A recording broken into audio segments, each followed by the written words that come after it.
Good to go. So thank you everyone for joining us this evening. Looks like we are good to go. So thank you. Sorry, I had multiple screens going here too. So, okay, now we're set. Thank you everyone for joining us for Northwest Indiana Green Drinks this evening. We're thrilled to have the team from Indiana Conservation Voters presenting on their becoming an environmental champion, how to influence your elected officials. And just so we know a little bit of housekeeping before we get started, this meeting is being recorded and everyone in the Zoom chat here is asked to remain on mute and leave any questions or comments in the chat. We will do our best to get to those at the end if we have questions. And anyone watching on Facebook Live, please feel free to leave any comments or questions in the comment section of Facebook. We are in our 13th season of Northwest Indiana Green Drinks, and every February we always do a topic on local advocacy. So we are thrilled to have our presenters here tonight.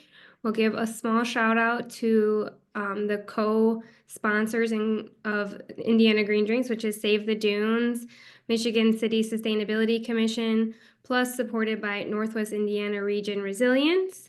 And our guest hosts this month are 95.1 FM and AM, 1420 WIMS, 219 Green Connect, and Indiana Conservation Voters. So without further ado, Desi and Delaney, I'll hand it over to you. Okay. Hello. Yes, this is our Becoming an Environmental Champion.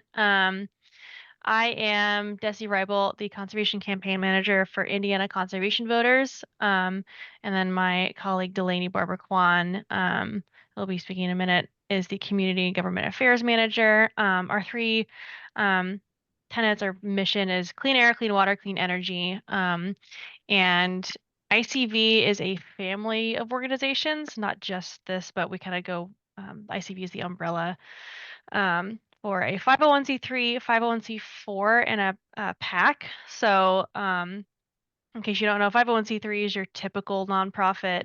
A C4 means that we can basically have a lot more freedom to lobby. And then a PAC is the political action committee that can influence elections a little bit. But Delaney and I are completely separate from the political action committee activities. So yeah, ICV is the solutions-oriented organization. We look for ways to try and advance environmental legislation, find opportunities to improve challenging legislation or really support legislation that we believe in, and then keep legislators accountable too. So, and then of course we work with people like you. So kind of work both sides of it. And we're going to start with kind of how a bill becomes a law, go through that quick legislative process. Some of the minutia that I thought kind of gets overlooked sometimes of trying to like navigate the Indiana General Assembly website, finding your legislation, finding when to testify, finding, all these information or these things about part of the whole process of testifying and discussing bills or legislation with your legislators. So yeah, with that, I will hand it off to Delaney. Okay, yeah, so pretty. The effects. So yeah, how a bill becomes a law, a little shortened version of how it works at the Indiana Statehouse. So the first half of this can be pretty simple. A bill is filed and offered on first reading. During the first reading, the Speaker of the House or the President pro tempore of the Senate will then be referring it to its relevant committee. There's a lot of different committees at the State House. A lot of the ones that we follow specifically are environmental affairs, natural resources, utilities, and sometimes agriculture and some others, depending on where a bill gets assigned. Sometimes it gets assigned to specific places, depending on who is the committee chair. So we try to follow all the bills that we can. Once it is assigned to committee, it is up to the committee chair whether that bill gets put on the schedule to be heard or even have a meeting in the first place. They determine when those meetings are. They also determine if you can do a couple different things with bills. You can hear it only, so you want to have a committee discussion on it, but you don't want to hold a vote. Then there can also be amended vote hearings. So you took testimony at one point and a different down the process, they'll just do amendments and then vote it out of committee. So once it leaves committee, or if it gets voted down in committee, it dies there. So once it passes committee, it will go to the floor for second reading. This is really where the entire chamber, either on the House or Senate side, can offer amendments, not just those in committees. And they can discuss those amendments on the floor. Once it moves past second reading, whether an amendment fails or succeeds or not, possibly the amended bill gets to go to third reading, and this is the final version of the bill. It is heard again and voted on by the entire chamber. During this time, they can have floor discussions based on the whole bill to try to encourage kind of their fellow members to vote one way or the other on the bill. And if it passes, then it will be typically held. And then there's a period during the process called changeover. They usually take a week off, and that this year is going to be at the end of February. And then they start the process all over again, and the House bills go to the Senate, and the Senate bills go to the House, and they do this entire process over again. Okay. So sometimes there's a little bump in the road because once they switch chambers and they go through that entire process again, if a bill passes third reading in the opposite chamber, but it gets amended at any point in the process, whether it's in committee, whether it's on a second reading amendment, the original bill author, whether it's a House bill or Senate bill, they can either concur and the bill will move on to the governor's desk as it left the last chamber, or they can dissent and it goes to conference committee. And conference committee, they have different conferees, usually I believe 2 Republicans and 2 Democrats, to try to come to an agreement on a final bill that is the same.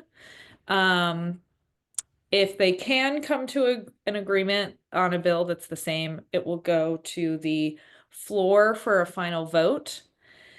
Sometimes, if they can't agree on a bill, they are allowed to change the conferees on the conference committee until they get people that approve it.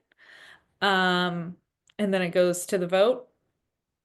Then it goes to the governor's desk.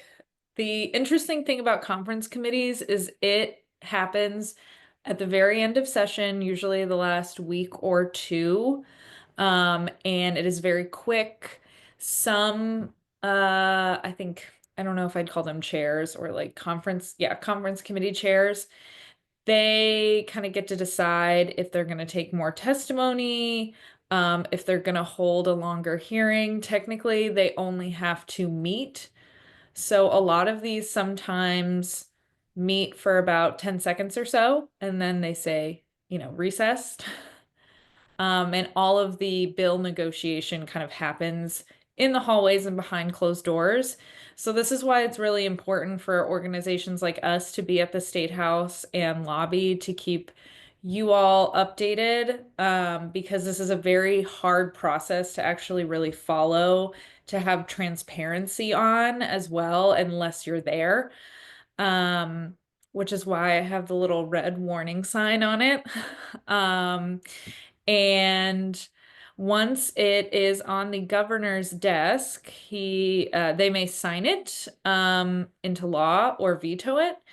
Now, Indiana has a pretty weak veto rule. It only has to be a simple majority vote. And because of that, due to the makeup of the state house, we're pretty much a veto-proof state if the legislature wants to override a governor's veto, since they only need a simple majority vote. Which is a pretty low threshold. Only a couple other states have a threshold like this. So that is how a bill becomes a law. All right, yeah, and just really quickly, good ways instead of, feeling like you have to monitor what was it, 1,000 or so bills this Yes. session that were submitted. Um, Organizations like Indiana Conservation Voters or other partners, uh, news sources, and whatnot do a lot of the monitoring for you. And you kind of you can curate your things that you can watch yourself based on like region, state, or local organizations, subject matter, or national organizations.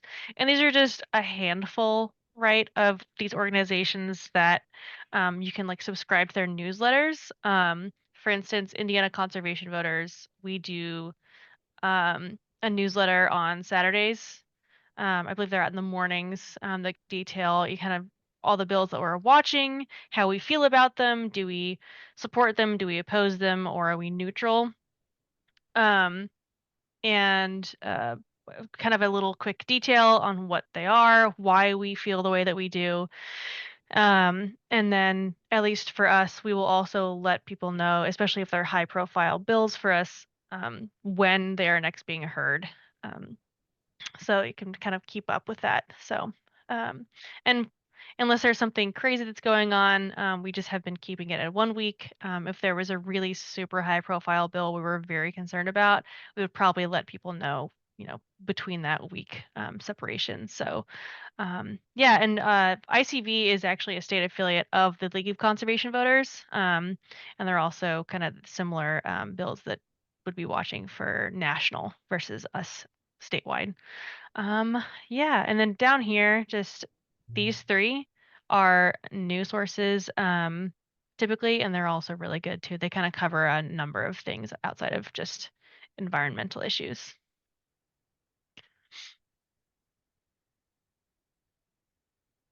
Okay. Yeah, I guess this was me. So, how to find your legislators? You can Google the Indiana General Assembly and it'll take you to this website. It's updated every session, and you can type in your address and it will eventually show you your senator, your House representative, as well as your congressional legislators as well. So I think this video will end up showing you all of them if I just wait for it to keep going. Yeah. And this is just the state house address. Yes. So if you lived at the State House, your senator is Andrea Hunley, and state rep, was that Justin Mowat? It was Justin Mowat, yeah. Um, and then you can click on their little profile and it will take you to their page where you can see their committees, their legislation, and then you can click to the left and it'll take you to their caucus page. And they all have their own caucus pages, like Indiana Senate Democrats, Indiana Senate Republicans, and vice versa. And they'll have little usual contact form on their sites, biographies, so you can learn more about them as well. And then the next one, how to contact your legislators. So if you go to their page and you click on their caucus page, they have their little contact forms. Sometimes, like recently, the Indiana Senate pages have kind of taken away their legislative assistant phone numbers and emails. I think on the Indiana Senate Democrats, you can find their like caucus staff And if you go to caucus staff, then it'll show all of their legislative assistants, like right now in the video. And you can find it that way. Sometimes during session, if you really want to send something in, it's best to send it to their legislative assistant and maybe through their contact form, because it's a higher chance that they're going to see it. And then another way that we help you contact your legislators is if you subscribe to ICV, we have a couple action forms on our website that you can customize, and it's usually about one bill or issue. So this is the Indiana House Republicans page that's showing on the video now. And they have their caucus staff up, so they still have theirs, and you can easily find their legislative assistants. But you can put in your address on our action form on our website, and it will automatically send based on your address to the correct senator, representative, and Congress as well. So there's a couple different ways you can do it. You can go to their websites, find it themselves, find their legislative assistants, or depending on where you sign up to get some of your updates. Usually they have action forms to do that for you as well, to make it really easy. Yeah. I also want to put in here if you're searching on their websites, definitely make sure that you are getting their legislative assistant. I already have run into that myself where I like searched for it and didn't think of the like comms person versus LA. So They pro have tip. some comms and press people compared to their legislative assistants. Right. And this is just quickly how to find bills. Especially if you're going through like our curated lists from wherever you subscribe to, and you want to find out more, you can go onto the IGA website and just type in the bill number, and it'll come up for you in the search bar if it's for this session. You have to go through a couple more steps to find past bills, but it'll bring you to this kind of landing page for the bill.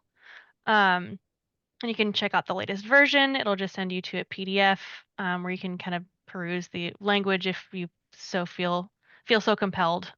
And then you can go through and look at how this page is kind of where it's been. So this is like when Delaney was talking about the first authoring, it goes through that first reading and then gets assigned. So like 1037 is a bill that we're watching.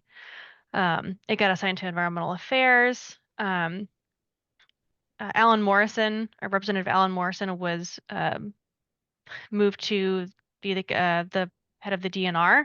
So he actually had to be replaced as author on this one specifically.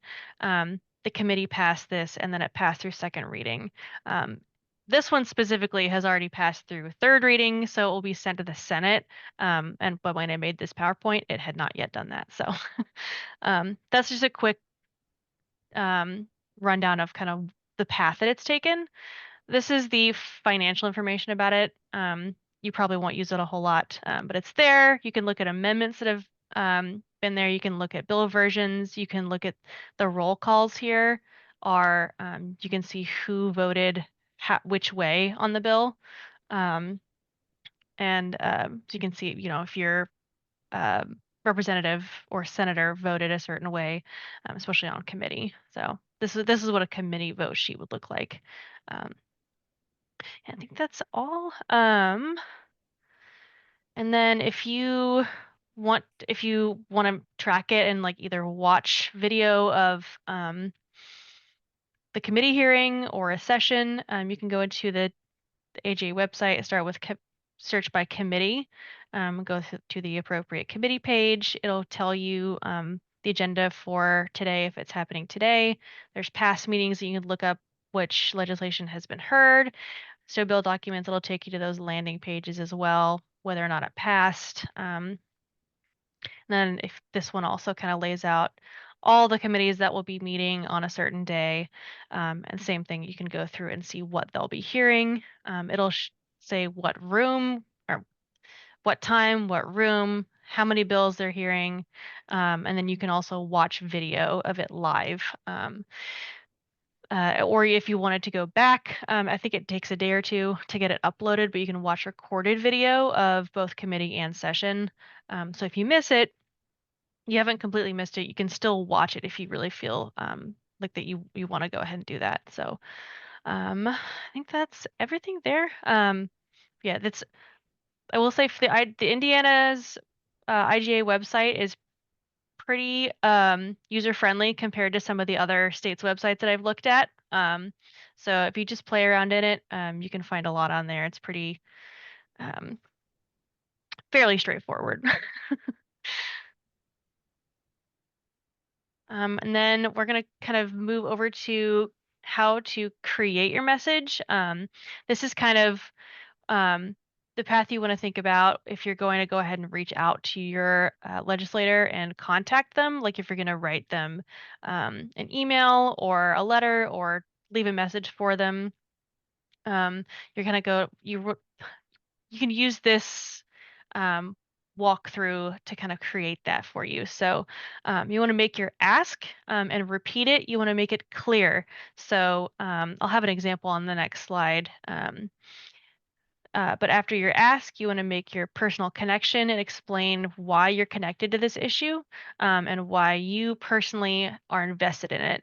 Find that common value, the common ground that connects you to the your legislator, why you both might care about it.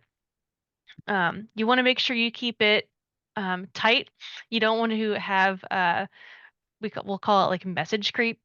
You want to make sure you stay focused and you don't get too distracted by a lot of the other things that can maybe affect the issue at hand. You want to make sure to stay gracious, courteous, polite, and remember you are the expert here. They don't know everything, so you're the one that's going to be teaching them, and then but you also don't want to get bogged down in like numbers, statistics, all that stuff. Don't use your jargon that you might be comfortable with. Like professionally, you want to break it down so that just anyone can understand it. And then on this, it just goes through like common values that you can use to connect with them, like just being Hoosiers, Patriots, having family or kids, different opportunities, your faith, a number of other things. And then on this one, I thought maybe we could take an opportunity to kind of ask for suggestions of other common values that you could connect with your legislators with. So if you want to like throw it into chat, I could add on here. I'll give you a couple minutes if you want to go ahead and contribute there. Unfortunately, I think that Zoom is disabled our chat tonight. Oh, Oh, wait, here it comes. Never mind. Someone said educated workforce. perfect. Protecting nature. Public land.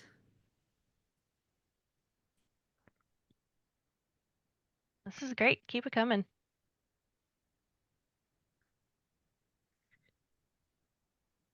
Clean Yep. drinking water. Yeah. Oh, you can see it good.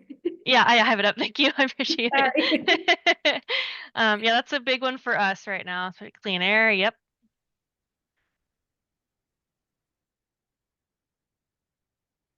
Yep.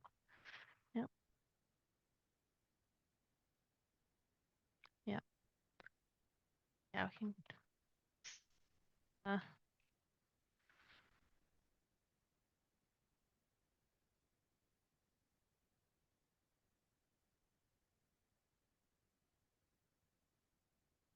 I'll be Oh, tying boy. to like clean air too. What's up? Um, I might throw in there one that definitely gets thrown around the State House a lot, economic development. Yep. Tying it into economic development is always a good standby. Public education. Yep. Library is great. Public services, maybe. Jobs are a good one. Jobs, yeah, jobs. Oh, the public service is already on there. Great.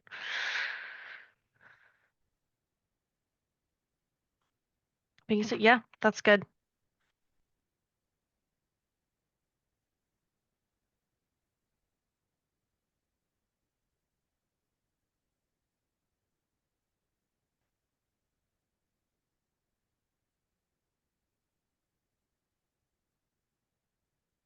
I think we're slowing down maybe a little bit. So these are good. Yeah. Definitely some, have a little bit easier time landing than others. But these are all really good. These are ways, things you care about, things you can mention, especially if you have a little bit of background on your legislator. You can use that to connect with them as well, and kind of build that, have a built-in connection with them, a relationship, when you're just kind of doing a quick little ask. So yeah, thank you everybody. That was good. Um, all right. And then this is again example kind of how to craft it with those, keeping those tenets in mind. So this is one, 1037 is that same bill that we were watching. So my representative is Representative Greg Porter. So for instance, you want to introduce yourself, connect, state your ask, use that connection, and then repeat it to make sure you drive it home and then thank them. That's very big. And then make sure you offer to help. If they have more questions, you want to make sure that they know you're a resource and are happy to keep engaging on the issue. So I kind of wrote one up. We're in this same bill with my representative. So introduce myself. Good afternoon, Representative Porter. I'm Desi Reibolt. I'm an Indianapolis native and I love my city. That's my connection. It's a bit of a stretch. I'm not actually native to here, but I've been living here for 24 years, so I'll call it that. And then my ask is please oppose HB 1037, and then why it, which can increase pollution and worsen water quality and raise my water utility bills. My personal anecdote or that common value connection is that I love seeing Indy grow, but I want to be sure that we have clean water and safe drivable roads, and this bill threatens that. And then I repeat it. Please vote no on HB 1037. And thank you so much for your time. Here's my contact info. I would love to talk more about this. So short, sweet, have that repeated ask. Keep it, like I said, courteous, but open to discussion. Definitely want to try and stay away from, being accusatory or aggressive, and kind of build that trust there. Okay. Yeah. Is that me? Yes. Yeah.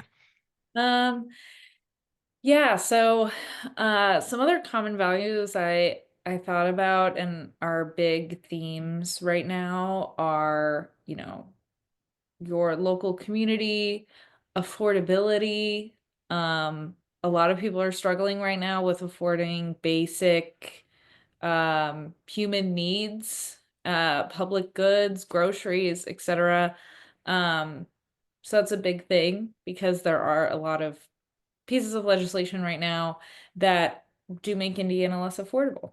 So when crafting your message for conversations, we have a little bit of different tips. I think everything that Desi has already covered is something you can kind of prepare ahead of time of what are your common values? How can you craft this message around this certain bill or certain issue that you have?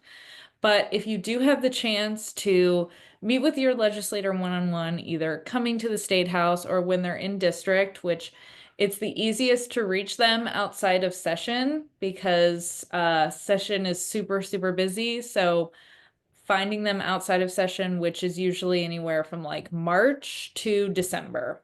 So you have a lot of time. Usually session's only 3 or 4 months at the beginning of the year. So outside of that, it's a great time to speak with your legislator and build those relationships. They really have more impact than just messages, but messages are really useful, especially in session when we need to act quickly. We're talking about a certain bill versus like talking about a broader issue. Like if you care about recycling, if you're caring about clean air, clean water, all of those can be common issues that you can talk about outside of session and be like, I would love solutions at the state level to make that happen.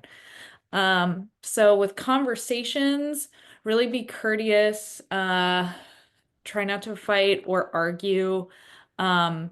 Asking questions will demonstrate your commitment more than debating will. So it's always good also to ask questions because then you can figure out their common values instead of just saying yours right away. And that can be a good clue of like, hey, you talked about this. I think we share a common value here, and I would love for it to be approached this way, et cetera, et cetera. Like, you like hunting and taking advantage of the outdoors. I value conservation as well, and we need to support Indiana's environment and keep it healthy in order to enjoy the outdoors. Something like that.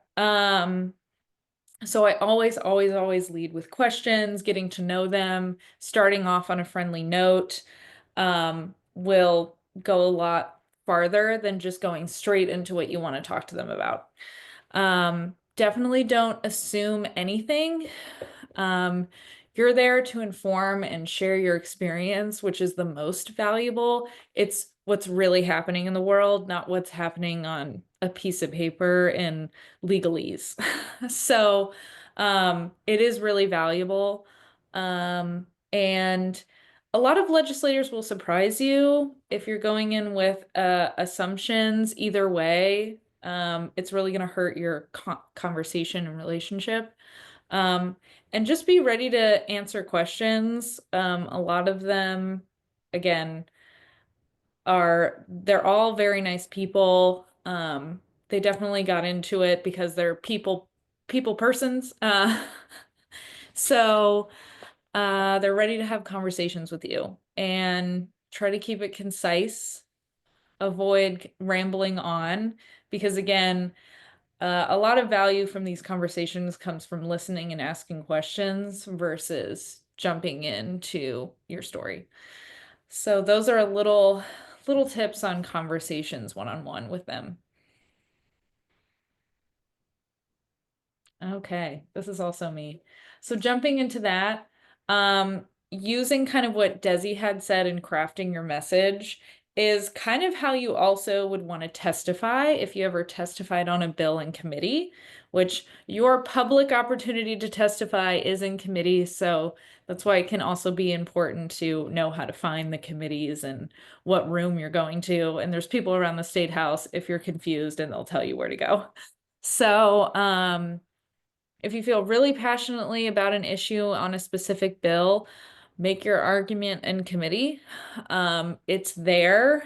A lot of the times it's only lobbyists, and sometimes we'll get people outside of trade associations or lobbyists come in, which is great. It adds a lot of value to the conversation.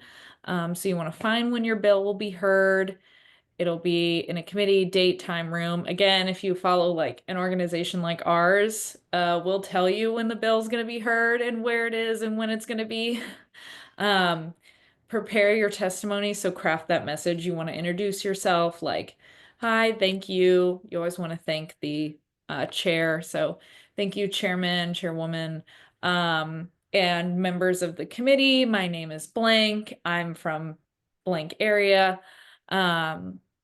You want to try to arrive about 15 to 30 minutes early because sometimes the committee rooms are really small and then you can't have a seat. You can sign up to testify online sometimes. If not, there's usually iPads outside the committee rooms, or at the very least, there's like little paper slips up at the podium that you can write your name on and give them to someone behind the desk. And then wait until they call your name and you can testify. So yeah, always thank the committee, introduce yourself, and then you can launch into your common story, why you care, and just try to be really concise. Usually you'll have only like 3 to 4 minutes. And sometimes the legislators will also ask you questions, which is great because that gives you more time to speak and tell your story. All right. And taking a bit of a left turn, that's not also the only way that you can influence policy or make an impact in your state or community. And it doesn't start or end in the state house. Definitely want to keep engaging throughout the year. You want to make sure you build that conversation with people in your community and your legislators, just the same. So a good way to kind of figure out if you're not comfortable, especially with testifying or speaking with people, which I absolutely understand, um, you can figure out kind of going through like where are my skills and strengths? What do I like to do? Who am I trying to communicate with and build this community and audience? Why am I doing it? What is my reason for being, my call to action here? And what can I do to help this call to action or make this happen? And then what else do you need is a really important thing to think about too. So like if you one of the things you can do for the environment rate, especially right now, is, to cut down on consumption or help, improve affordability of things. Instead of, buying something new, you can repair it. So like there's a repair bar that I saw was getting started near our community, and I thought that was a great idea. So like if you were a seamstress, I really like helping my community, so I want to help my neighborhood, and kind of use my skill as a seamstress to help, um, to reduce that consumption, to help replace things instead of or sorry, repair things instead of replace them, to help with affordability. um, I can donate my time, which your time is, of course, the most valuable asset you have aside from your skills, and your expertise. But what do I need is somewhere to do this. Like, where can I implement this thing that I want to help out with? So you can find others who have similar motivations, complementary skills or resources. Like, I have this skill, you have a space that I can use. So find those people that you can kind of help work together to do that, through community gathering, relational organizing, nonprofit, social media. um, like just one that off the top of my head with this issue specifically is like, Circle City Mutual Aid does a lot of this stuff here for like mending cafes or repair bars or whatever you want to call it. Or of course social media is a really good way to find that. So um, let's see. And then I think, yeah, this I don't know if we have a lot of time left. And you can tell me if we can go through this. I figured we could do a little bit another interactive thing to kind of go through this, what other things that we can do. Yeah, But if we don't have time. you've got time. Go ahead. Okay. Okay, cool. Yeah, so if people want to throw things in, like what skills, these don't have to necessarily correlate. You'd have to fill it all out, but if we could figure we could just work on this together as well, kind of find that, find options. Oh,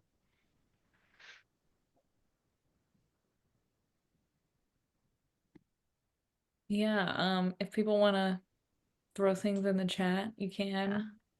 Skills and strengths. Also, I saw that there was a question, so just in case that gets buried, so I own a home in Indiana, but I'm a resident of and registered voter in Illinois. Is there any value in my contacting legislators in Indiana via phone or email? Yes. Especially because you own a property, if you put in your Indiana address into like a form letter or into find your legislators, yes, their decisions will impact where you own that home, the community. I'm assuming you also spend time there, even if you are a registered voter in Illinois.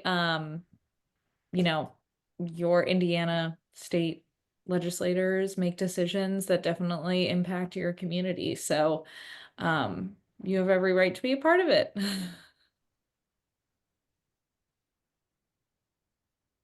then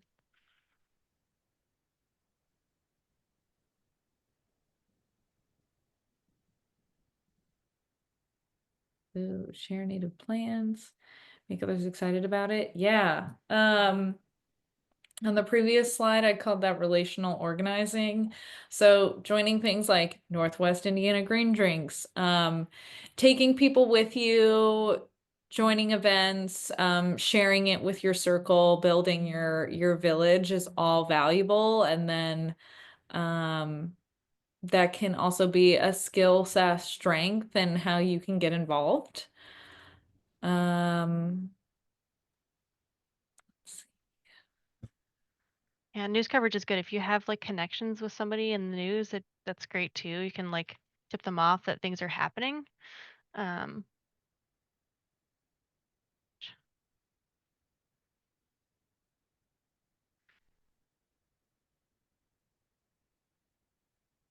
ooh, volunteering.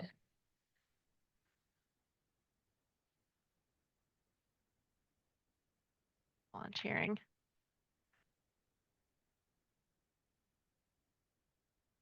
Why? School, kids, pets, recreation.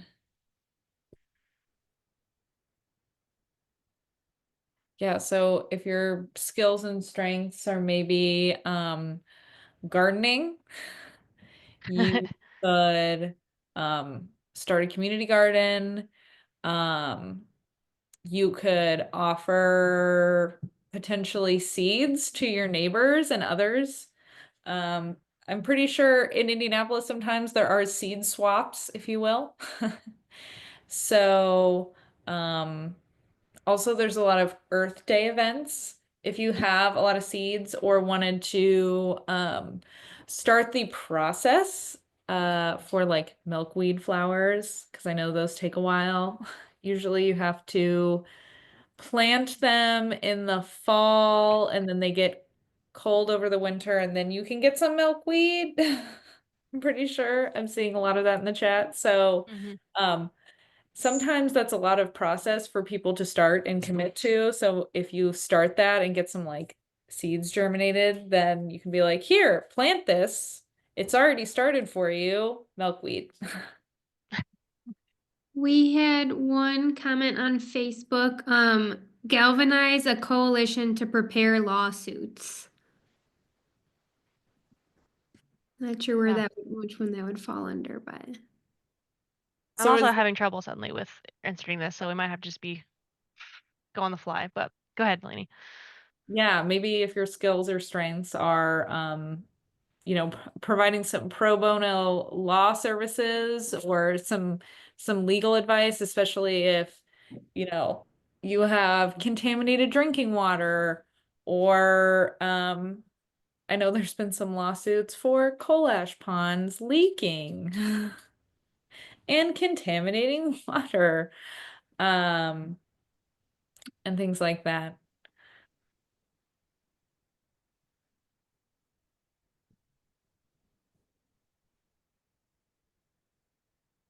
Good one, Arshini. Oh yeah, environmental Yeah. certifications. um For instance, if you're really good at social media and filming videos or anything like that, a lot of community organizations need help in those areas. And you can help uplift and support their message so that it's shared, by helping them with things like that.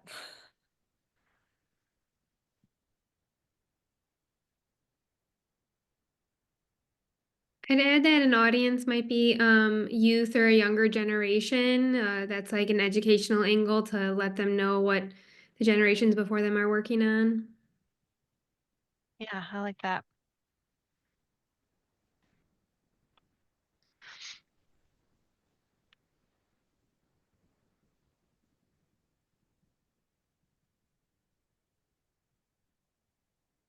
Oh yeah, it's a good one too, Harshini. We should put into connections broadly, because you might just have a connection even if it's not to like an environmental thing. You can like provide food for an event that you're doing or something like that. An old man's crew. Okay. I like Yeah. that.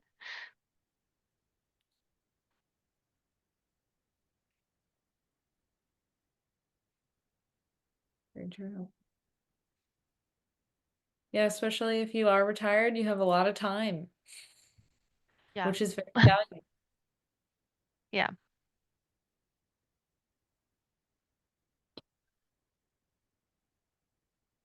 no, this is good. I'm sure it's not completely filled out, but we got a good start on all these. So yeah, definitely start thinking on like things that you can do if you really want to get involved. Like things you have to offer. Um, oh, this is good. Yeah. Thank you. Oh,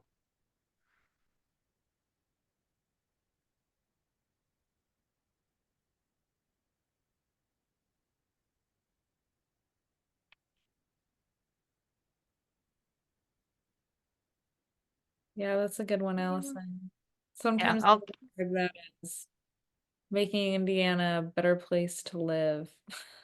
yeah, we'll just broadly clean home. Yeah. Okay, yeah, we can move on. Thanks again, everyone, for participating in that. Like get the juices flowing there. And definitely, of course, feel free to throw them into the chat if you want to, as you think of them. Then we can quickly also go over what we're working on. I won't go through every single one of these bills, but all of our newsletters, if you missed them, if you're not signed up, you can check our blog because we publish them on our blog every day, or sorry, every week. Um, so these are quickly some of the bills that we are, that's green check supporting. Uh, Stop sign is opposed, and then the little meth face is neutral. Um, so yeah, all of this is on, and I pulled some of it too because I couldn't remember some of Delaney's bills from Energy. Are all on our blog too. So um, Yeah. yeah. Um, and right now we're kind of nearing the end of the first half of session. Next week is the last week we'll have committees before they have some deadlines. Because yeah, once they get out of committee, they have a certain point where they have to be, voted on by the whole floor by a certain date. And if it's not quick enough to move through the process to meet that deadline, it'll die. So these next 2 weeks are kind of the final weeks before we have a little break in the session. And depending on what bills have successfully moved through the first half of the process, those are what we'll be focusing on for the second half. Yeah. So that is everything we had. Feel free to email either one of us, or you can just email just generally at info@inconservationvoters. We're on all the socials at invoters. So yeah, and then of course, thanks to Nancy and Harshini for joining us down was it last week? Yeah. For our first Water Stewardship Day. So hopefully we'll be doing that again. There's all kinds of days too that you can pop in on at the State House and get some free food and Yeah. talk to legislators. Almost forgot about the days. Yeah, That's another easy way to get involved at the State House. There's usually lobby days. So especially if you're signing up with different organizations, they'll usually tell you when those are. For instance, Conservation Day is February 19th. So that's actually coming up. Um, and it's typically all day. There's food, and it's an easy way to be like, hey, such and such legislator, I'll be down at Conservation Day today. I invite you to have lunch with me, or if you're able to take a meeting, I'll be there. And get the legislators down to interact with the booths and people. Also good relational organizing. So we've already had Renewable Energy Day this session that usually happens every year.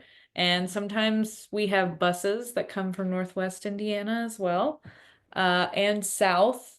And then Desi just hosted a great water day. So we'll be continuing that as well, doing all things water. And then usually there's also the conservation day. So yeah, that's all we had. Thank you. Thanks everybody. Of course, we're also happy to answer questions if there are any. Yes, we got a question on Facebook.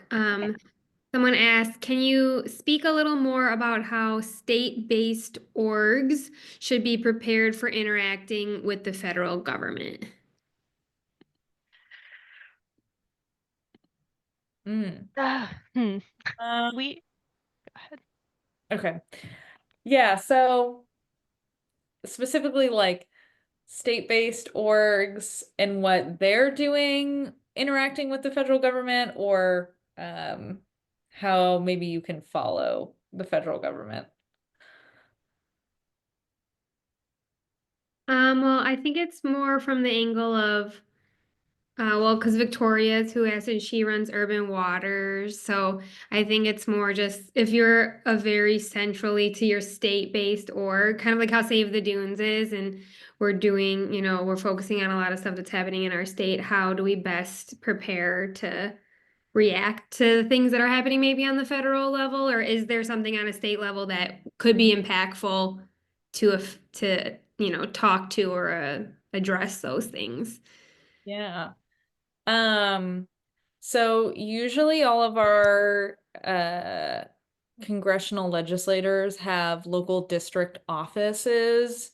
So they have usually a local, like, Indiana team and a DC team. So it's always good to interact with them. I feel like our congressional legislators might get a little less interaction a lot of the time from like their constituents or state-based orgs, because there is always a lot happening at the state level. So it's always good to subscribe to some of the things that Desi was showing for national orgs if you want to keep up to date on some of the federal stuff, because that happens all year long. It's constantly going. It's very hard to keep up with. But what we found really impactful also too is our national organization, League of Conservation Voters. They usually get state affiliates to come to Washington, D.C. once a year to talk about their priorities in D.C. with the congressional staff. And that has also really helped. But not everybody can go to DC, which is also why they have district offices closer to home. But we've seen some good reactions from some congressional legislators. Even Representative Houchin recently spoke in front of the Ways and Means Committee and urged them to keep the Inflation Reduction Act incentives and really think and be careful if they're thinking about, revoking some of those.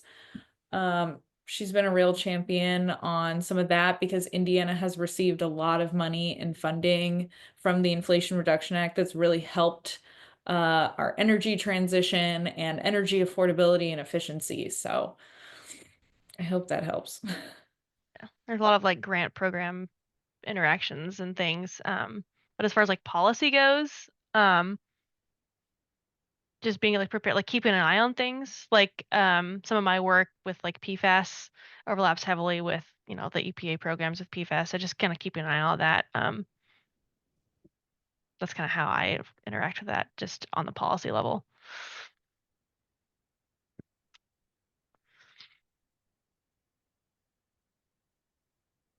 All right, yeah, the only other questions were about getting the slides. So this recording and all Northwest Indiana Green Drinks and all of Save the Dunes remote programs are always recorded and shared on our YouTube page. So this recording will probably up by early next week. So you can definitely check there. I'd say if you want slides, maybe a direct email to Delaney or Desi would be best for that, because we don't have attendance emails on hand. All right, that's all the questions we have, but if anyone has anything else, if you want to raise your hand or come off mute, if you'd prefer that over the chat. And I'll give a couple more updates before we say goodnight tonight. Save the Dunes has a lot of upcoming programming we'd love to see you at. Starting with our Winter Wellness Walk series is continuing this month. We have a walk tomorrow at Shirley Hines' property, Ivanhoe South in Gary. We'll be meeting at 4 p.m. tomorrow afternoon for a little sunset walk. And now that the sun is setting after 5 p.m. And then we'll do a second, or the final one in that series is on Saturday, February 22nd at Mount Baldy in the Indiana Dunes National Park, and that will be at 12 p.m. Central Time. We'll be meeting in the parking lot and taking the trail into the beach at Mount Baldy. And then if hiking is not on your agenda for this month, if it's still too cold, we've got some other programs happening. At the end of the month, we'll have our Barker Seasonal Forum, which is a quarterly event held at Save the Dunes headquarters here in Michigan City, the historic Barker House. And it's a little bit more of a deep dive into our programs and our events and our outreach. And this one will be specifically on the history of the Barker House and the residents of the Barker House and their correlation to Michigan City and the conservation movements that were happening at the turn of the century here in Michigan City. So those are some fun upcoming things, but if you're not already on Save the Dunes newsletter, please feel free to sign up. I will drop the link to that in the chat.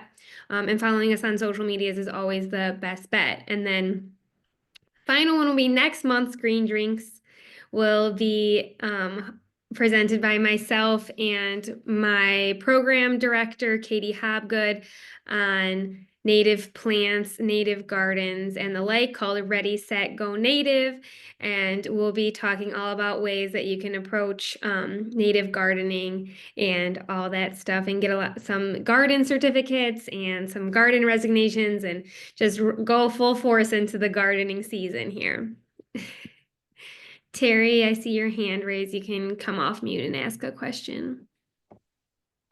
Yeah, Michigan City did a great job there with getting their Great Lakes designation or whatever.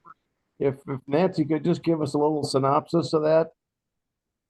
Not today because she's having audio issues. Okay, I don't know, but hey, we appreciate what they're doing there in Michigan City with getting their Great Lakes designation the way they did. So that's great. Thanks, Terry.